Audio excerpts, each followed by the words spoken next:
Both you and your child are not lovely. Get out of this house right now. What? This house is. I stopped mid-sentence. Okay. I started packing my things. My husband was flustered as he watched us.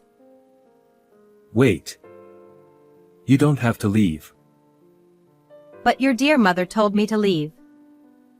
I have to obey, right? Jimmy, don't bother with that woman. Come over here and have some cake. My mother-in-law had a triumphant look on her face. I decided to knock her down a few pegs and went back to my parents' house with my daughter. My name is Megan, a 34-year-old office worker. I got married to a man named Jimmy 2 years ago.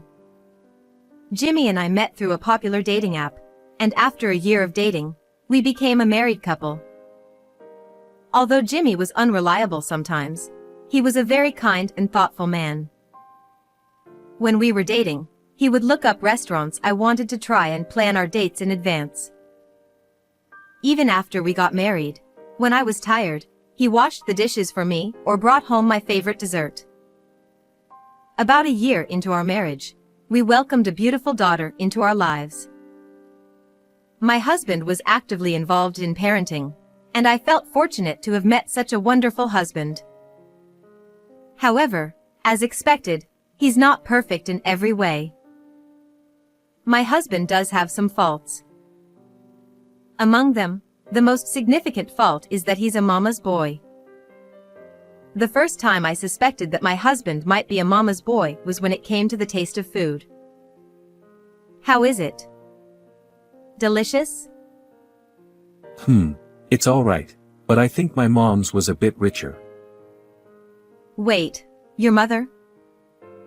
I was puzzled why suddenly his mother's name came up. But upon further conversation, it turned out he considered his mother's cooking to be the best and wanted me to replicate that taste as much as possible. Since my mother-in-law's cooking seems to be generally rich in flavor, I've been trying to make dishes a bit richer as per my husband's request. Even when we go on trips, he always says, "What souvenir should we get for Mom?" He has a father too, so it's normal to think about what to get for parents, but my husband always starts with "for Mom." I suppose if I look at it from the perspective of valuing one's mother, it's a good thing. And I think there are quite a few men who could be considered mama's boys. However, I would later come to realize that my husband's attachment to his mother went beyond what I had expected. I'm thinking of living with my mom. Wait, why all of a sudden? Looks like my mom and dad are getting a divorce. What? Is that true? Apparently, it's because of my dad's affair. I can't believe it. My father-in-law was a kind person, but you can't judge people by appearances. It's really cruel to leave my mom alone, and besides, if we live together, she can help take care of our daughter. That does make sense. I'm currently on maternity leave, but with my mother-in-law's support, I might be able to return to work sooner. But I felt a bit uneasy about it. Does my mother-in-law really like me? Will we get along living together? I shared my honest feelings with my husband. Then my husband said, "Don't worry, it'll be fine. My mom has been praising you." I was surprised that my mother-in-law had been praising me. That fact made me happy, and I started thinking that we might get along well even living together. However, I soon realized that my thinking was too optimistic. My mother-in-law moved into the apartment where we were living, but she suddenly started to be rude to me. It kinda annoys me that you're living in such a nice apartment. Huh? Don't you ever forget that it's thanks to my son that you have your current lifestyle. I didn't understand why she was shouting at me. Well, my husband does put effort into his work and household chores, so I guess I'm grateful in a way. Her argument isn't entirely wrong, so I just quietly replied. Yes. I'll keep that in mind. Humph. It's good to be obedient. After that, my mother-in-law would yell at me whenever there was something she didn't like. You're supposed to have ketchup with fried eggs. Why is there mayonnaise here? The bath water is too lukewarm. Set it hotter. And why isn't there any ice cream after the bath? Make sure it's stocked. Seriously, do it all yourself. And the reasons for getting angry are so ridiculous. Despite being at home all day, my mother-in-law hardly does any housework. I had hoped she would be more cooperative in taking care of our 1-year-old daughter, but she only helps when she feels like it and stops as soon as she gets bored. And what I came to realize for the first time after living together was that my mother-in-law's excessive doting on her son was worse than my husband's mama's boy tendencies. Jimmy, how was work today? It was really tough. My boss was a bit tense because it was busy, so I had to be careful. Oh my. That's unacceptable. Maybe I should protest against workplace harassment. Huh? Over something like that? It's okay, Mom. We have to have a big heart and forgive. My goodness. What a kind-hearted boy you are. You're like an angel. Calling a man in his 30s an angel. Ha, thanks Mom. But if I can't forgive anymore, I'll need your backup, okay? Of course. I feel sorry for his boss. Being protested against for harassment just based on my husband's mood swings. I quickly regretted moving in with my mother-in-law. Being stuck at home with someone like her was driving me crazy. That's why I decided to put my daughter into daycare and return to work. My mother-in-law got angry, saying, Why do you have to work too? But when I said, you can spend the day alone at home, you know? She seemed to find some advantages in it. Well, don't neglect the housework. She didn't get any angrier. Phew, what a hassle she is. You never know what will set her off. After I started working and had less contact with my mother-in-law, my stress level decreased a bit. But around a year after we started living together, another problem arose. It happened to be our daughter's 2nd birthday that day. We prepared cake, presents, and everything to celebrate, and we had a family birthday party for our daughter. However, our daughter had recently entered the terrible twos phase. It was perhaps the peak of it on her birthday. Look. It's a present. Open it up. My mother-in-law handed the gift to my daughter. No. But my daughter knocked it away.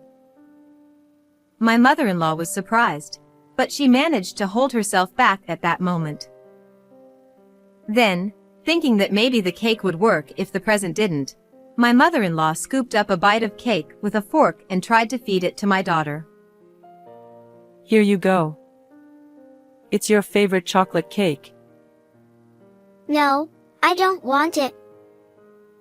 But my daughter pushed it away with her hand once again.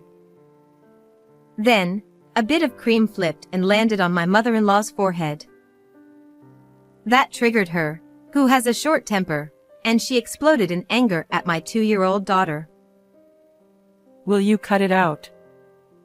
You're getting too cocky just because I'm being nice. My daughter burst into tears at the sudden outburst.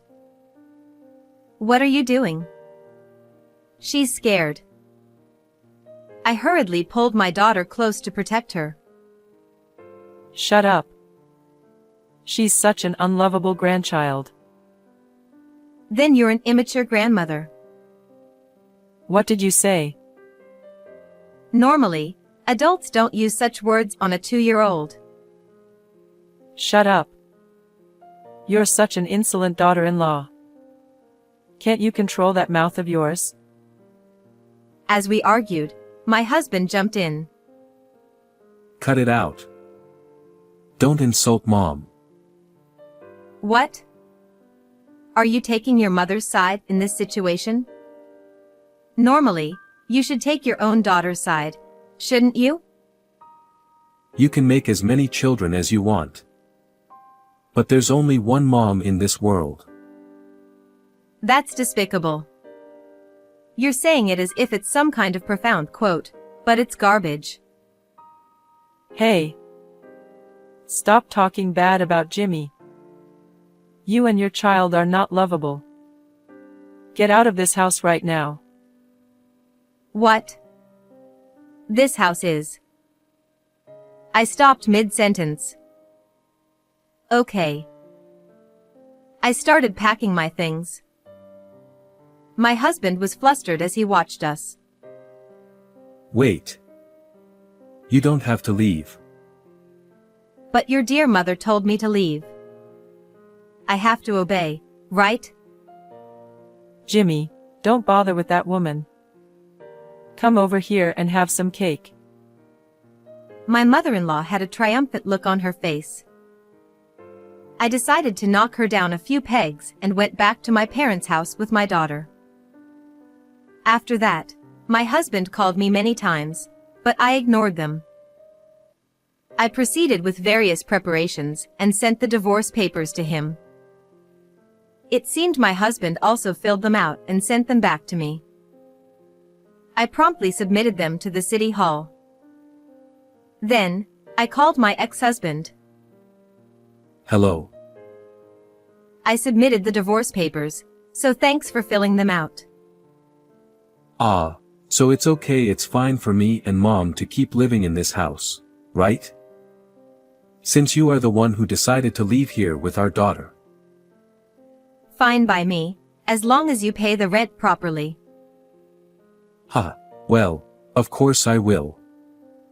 This apartment is rented under your name, so I was a bit worried when you moved out the other day. But if I think about it calmly, all I need to do is change the name on the lease, right? Thanks for providing a comfortable living space for me and Mom. That's good to hear. By the way, how much is the rent here? All right then. How about $1,500 for the rent? Ha! What are you talking about? Stop joking and tell me the actual rent price. I'm not kidding. Because I'm the landlord. Ha! We talked about this when we got married, didn't we? I made quite a bit of money from stocks in the past, and I used that to buy that apartment. You just assumed it was a rental property. My ex-husband seemed to be completely stunned and fell silent. If $1,500 for the rent is too much for you, I'll put it up for sale properly. That apartment will sell quickly. Wait. If you do that, where will my Mom and I live? I don't know. Just leave quickly. Otherwise, I'll report it to the management company. With that, I hung up the phone. Then I blocked my ex-husband's number. Afterwards, I demanded child support payments from my ex-husband through a lawyer. According to the lawyer, my ex-husband lost so much weight. Well, it must be mentally and financially tough to support both my ex-mother-in-law and pay child support. By the way, apparently my ex-mother-in-law also attended the discussions, and both my ex-husband and ex-mother-in-law were just blaming each other, saying, "It's your fault," non-stop. It's surprising how quickly the relationship between such a closely knit parent and child can fall apart when money and a lavish lifestyle are lost. Or rather, perhaps they were just only superficially connected. Well, it doesn't really matter to me anymore. On the other hand, The apartment sold for unexpectedly high, so I've saved all of it for my daughter's upbringing. Right now, I'm living with my parents, relying on them, and working hard. I want to be in a relationship again at some point, but right now, my top priority is earning as much as I can for my precious daughter. Oh, but in the future, I'll make sure not to become too overbearing or excessively indulgent with my daughter, taking my ex-mother-in-law as a cautionary example. I am Rachel, 32 years old. I am an ordinary housewife with a husband who is 3 years older than me and a son in daycare. Though I am a housewife, I also work hard at my job, having a very busy daily life. One day, there was a welcome party for new employees at my company, and I attended as well. On the way back from the party, I was suddenly stopped by a police officer. I had been obeying the speed limit and traffic lights, so I was puzzled as to why I was being stopped. However, I ended up being subjected to an outrageous false accusation by an extremely rude and unreasonable police officer. Normally, I don't usually attend company drinking parties. There are various reasons for this, but the fact that I still have a small child and the fact that I can't even handle a drop of alcohol are major factors. Consuming alcohol triggers such a strong physical reaction in me that it causes me considerable discomfort. However, this time it was the welcome party for new employees, and due to my position as a section chief, I felt obligated to attend. Furthermore, although it was originally planned for one of my subordinates to organize the event, since I'm always sober throughout these events due to my inability to drink alcohol, I volunteered to take on the role of organizer. I want my subordinates to enjoy drinking occasionally at such gatherings. Also, among my peers, there's a woman named Nicola who has an incredibly low alcohol tolerance but loves drinking and has the troublesome kinds of being a laughing and crying drunk. It has become somewhat of my responsibility as a colleague and friend to ensure she gets home safely. So once again, I refrained from drinking any alcohol this time. After paying the bill, I took my friend away from the group of people outside the store who were gathering for an after party and got the car keys, then sat in the driver's seat of my friend's car. She always anticipates this situation, so she has daily insurance coverage just in case.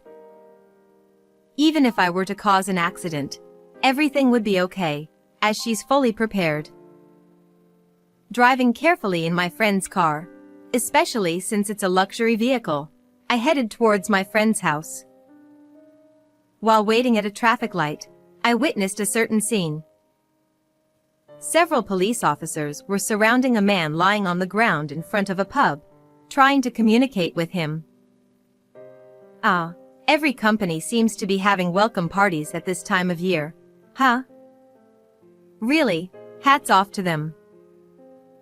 As I muttered those words, I glanced at my friend who was slumping in the passenger seat, only to notice a young police officer staring at us. Ma'am, please pull over. The moment I catched his eye, he called out to us. Since my friend wanted to feel the wind, I had the window open, so I could hear the police officer's voice clearly. I didn't have any memory of doing anything wrong, but I figured that enforcement against drunk driving must be stricter at this time of year. As it turned out, that was indeed the case. A young male officer approached us with a drawn-out tone. As part of the campaign against drunk driving this month, I had to stop and talk to you. Given that my friend in the passenger seat seemed off, he decided to talk to us. Additionally, as part of the campaign against drunk driving, the officer mentioned conducting an alcohol test just to be sure. This was all expected, and since I hadn't consumed a drop of alcohol, I agreed to the test. However, at this point, an unexpected event occurred. Yeah, you there, blow into this device. The young officer who had looked at my test result with a puzzled expression suddenly turned to my friend and told her to blow into the breathalyzer. My friend wasn't the one driving, and it was obvious that she was drunk. There was no reason for her to be tested, yet I couldn't understand why the officer insisted on it. Moreover, this was the first time I had experienced something like this, so I could only watch in astonishment as the young officer interacted with my friend.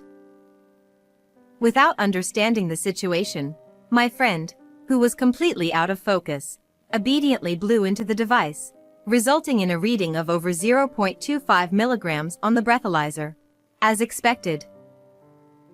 Upon seeing the result, the officer looked at me with a smirk and said, "Ah, this is drunk driving. Your license will be suspended. Understand? Suspension." The officer insisted that the breathalyzer result of my friend, who was sitting in the passenger seat, was mine and accused me of drunk driving. Of course I couldn't accept such an outrageous accusation and asserted that I hadn't been drinking. However, the young officer raised the corner of his eye and said, "You're being noisy. If you refuse to follow police instructions, I'll arrest you for obstructing official duties on the spot." He threatened me. Thinking that such behavior shouldn't be tolerated, I protested vehemently. And then, as the young officer and I were futilely arguing about whether I had been drinking or not, someone who seemed to be the young officer's superior arrived, perhaps sensing that something was amiss. What's going on here? Upon hearing the supervisor's words, the young officer's expression got soured, and he reported that I was lying about not drinking and driving. The supervisor officer stared at my face intently and furrowed his brow. It was obvious. I hadn't been drinking, and, from my appearance, it was clear that I was sober. Indeed, the initial test result showed almost 0 milligrams. However, since the supervisor officer didn't witness the entire situation, he was at a loss for how to proceed and requested another test to be conducted in front of him. Just when I thought I would finally be released, the young officer, feeling that things weren't going his way, unbelievably claimed that my friend was carrying suspicious drugs. The reason for my friend's strange behavior, according to the young officer, wasn't due to intoxication but rather hallucinogenic effects. Not stopping there, he accused me of intending to harm my friend, casting unwarranted suspicion, and the situation spiraled out of control into a completely unexpected direction. Since my friend wouldn't do anything like that, and there was no evidence to support such a sudden accusation, it was painfully obvious that the young officer was just fabricating a lie out of thin air. However, in order to be thorough, the supervisor officer requested to inspect both my belongings and the inside of the car. Reluctantly, I agreed to undergo the inspection of my belongings. Then, the young officer discovered a bag containing a mysterious white powder peeking out from the side compartment of the car. The moment he saw it, he had a triumphant expression on his face. "This is definitely drugs," he exclaimed excitedly. Even the supervisor officer was pondering the situation. Honestly, since it belonged to my friend, I had no idea what it was, and she was still drunk, looking drowsy that her head was niddle-noddle. Moreover, because my friend was the owner of the car, without her permission, the police couldn't conduct an internal search. We were given the option to accompany the officers to the police station or, if we refused, they would request a search warrant. Furthermore, as the young officer loudly declared, "It's drugs," other officers who were dealing with a drunken man lying by the roadside also gathered, making the situation even more chaotic. Caught in a situation where nothing made sense anymore, the young officer began to make a fuss about arresting us on the spot. Feeling like things were getting out of control. "All right then. Shall we go to the police station?" I responded more calmly than I thought. Making a scene here won't solve anything, and I have a lot to say about the false accusation of drunk driving earlier. My friend was also being framed as a criminal, so I couldn't stay silent. Upon hearing this, the young officer looked surprised. Ha! He seemed to prefer arresting us on the spot, but given the circumstances, we were instructed by the supervisor officer to go to the police station for further examination and to provide detailed statements. As soon as we arrived at the police station, I underwent another alcohol test in the presence of many officers to prove my innocence. As expected, no alcohol was detected in my system, and it was concluded that I hadn't been driving under the influence. The young officer who had accused me was scolded by his supervisor for his behavior. As I sighed in relief, the young officer began to make excuses, such as the machine was broken or I didn't blow into the device correctly. In the end, he resorted to fabricating lies, such as accusing me of attempting to steal belongings from my intoxicated friend. The other officers seemed to understand that these were lies, but the young officer was too agitated and uncontrollable. We left the pub at 9:30 p.m., and it's already past 10 p.m. I told my husband that I would be home by 11 p.m., but it seems impossible now, and I'm starting to get frustrated. My friend was getting sober, noticing something's wrong, and was checking what's happening. We are innocent. Please apologize. I demanded an apology from the angry young officer. Are you threatening me? But he became defensive. At that moment, the anger I had been holding back surged over me. Enough is enough. My loud voice echoed through the police station, bringing a momentary silence. My friend also looked up in surprise at the sound of my voice. I rarely raise my voice like that, so it must have been startling for them.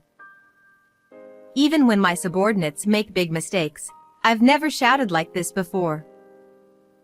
But right now, there's no time for such thoughts. I was falsely accused of drunk driving and nearly arrested, and my friend was even suspected of using suspicious drugs, leading to the situation where we had to come to the police station late at night. It's all because of that unreasonable young officer who does nothing but lie. I can't stand the fact that someone like him abuses the power of the state as a police officer and acts so arrogantly. I strongly felt that he must be held accountable. Phew, it seems you're prepared. I won't hold back anymore. I stood in front of the young officer and asked, "What's your intention in trying to make a false charge against us?" He probably thought that since we're just two women and one of us was drunk, he could easily get away with making things up, right? But that's not going to happen. Then, the young police officer, perhaps defiant, responded boldly. I simply conducted the test as part of the Drunk Driving Prevention Month. The fact is, there were suspicious drugs. You're the one who caused a scene, so why should I be blamed for this? His resolute attitude caught me off guard. But I couldn't let myself be overpowered here, so I raised my voice just as much. Then why did you test my friend and lie that I was drinking after you realized I wasn't driving under the influence? Can you explain that thoroughly? My words caused a stir around us. The young officer, not willing to back down. Do you have any proof that I lied? He still continued denying everything. As I pondered how to recreate the situation. Our car has a dashcam that also records the interior. Could you check that, please? Nicola hesitantly spoke up. It turns out, she had invested in a high-quality dashcam for the luxury car.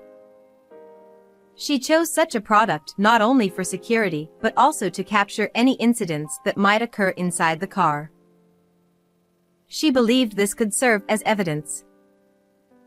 My friend mentioned that she doesn't remember the incident because she was too intoxicated at the time, but she believed me and trusted that I wouldn't lie. She also said she would explain about the car interior inspection and the drugs in question. Although she was intoxicated until a while ago, this situation seemed to have sobered her up to some extent. The situation suddenly shifted, with the officers bustling around for inspections and whatnot. Then, the young officer exclaimed, Such heinous criminals should be arrested on the spot. Surely, even if he found himself in a disadvantageous situation, he must have felt he couldn't back down anymore. In response, I protested once again. Please tell me the reason for the arrest. What are the charges? Upon hearing that, the young officer stumbled over his words and fell silent. There wasn't a single reason they could arrest us. In such a situation, the only option left might be an on-the-spot arrest, but we weren't causing any trouble, and we were complying with the voluntary inspection. The other officers, who were beginning to realize that the young officer was lying, were trying to calm him down. We need to confirm the facts first. However, they were sending looks of either disbelief or coldness. The young officer started trembling and eventually burst into tears at that. Afterward, we underwent questioning and inspections at the police station for a while, and before we knew it, about an hour had passed. Thanks to my friend's cooperation, things proceeded smoothly. Regarding the white powder, it's just allergy medicine for hay fever. See, it's pollen season, right? I've always had severe allergic rhinitis, so I always carry it in my car or bag. My friend explained it that way. The name of the medicine's ingredients was printed small at the bottom of the bag. And just to be sure, we had it tested, but as expected, it came back negative. Since there was nothing suspicious found during the car search, and I was the one driving, we were able to completely prove our innocence. Regarding this, I received an apology from his supervisor. I sincerely apologize for the significant inconvenience caused on this occasion. It's late today, so I'll visit with the director tomorrow to offer our apologies once again. However, the young officer still refuses to admit his wrongdoing and insists. This must be some kind of mistake. There must be some oversight. I couldn't stand it any longer. If you insist on that, then let's go to court. Insulting me, threatening me, negligence of duty, and fabricating information. Let's leave it to the law to decide which side is right, as befits a nation governed by the rule of law. With that, even the young officer couldn't say anything more. Just when I thought we were finally free, it was almost midnight, and as I exchanged glances with my friend, I let out a deep sigh.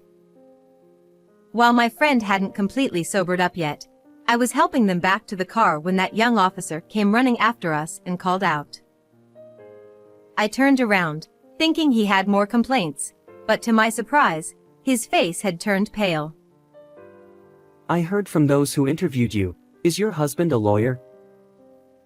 I was wondering what he was going to say, and then he came out with something like that. Yes, that's right. I'll tell my husband everything about this incident, and we will definitely sue you. He then grabbed my clothes and pleaded with me. I won't do it anymore. Actually, there's a personal quota I need to meet, so I had no choice but to do such things. The young officer then confessed the real reason for his actions.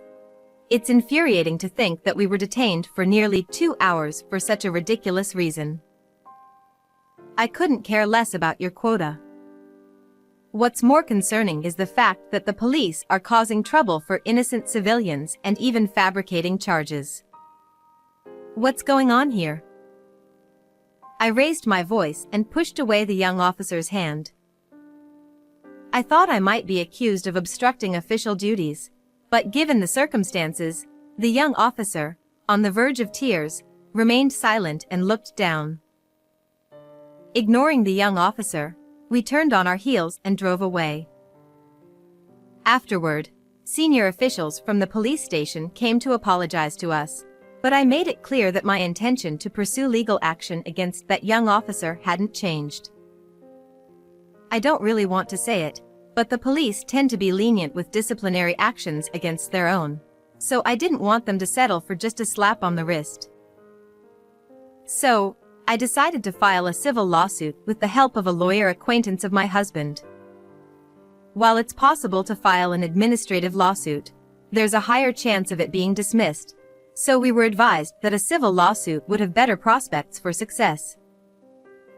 After all, the problem lies with that young police officer individually.